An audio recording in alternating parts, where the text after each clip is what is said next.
والله غادي نبدا بواحد المقوله ديال إيريك غولدستون، واللي هو نائب المدير التنفيذي ديال قسم الشرق الاوسط وشمال افريقيا، والذي قال بالحرف بان المغرب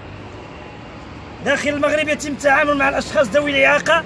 وكانهم محتاجين الى عمل خيري وليسوا كمواطنين متساويين في الحقوق، وهذا ما ولد لديهم الحقره والتمييز والعنصريه. اذا من هذه المقوله كنعرفوا بان من العيب والعار، وخاصه في اليوم العالمي للمعاق،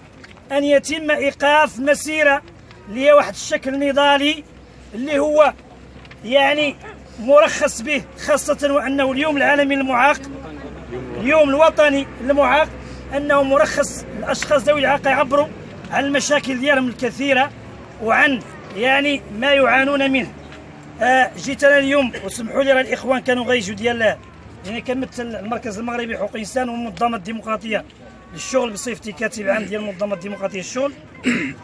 الاخوان في عطله، وكاين اللي مشى لاكادير، كاين عندنا واحد المؤتمر الى غير ذلك.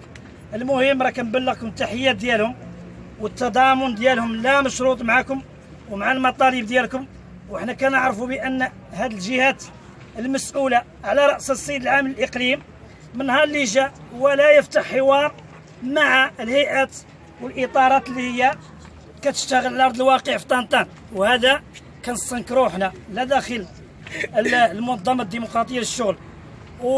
وفي الاخير يعني عندي ياسر من الكلام، ولكن المهم انا كنتضامنوا معكم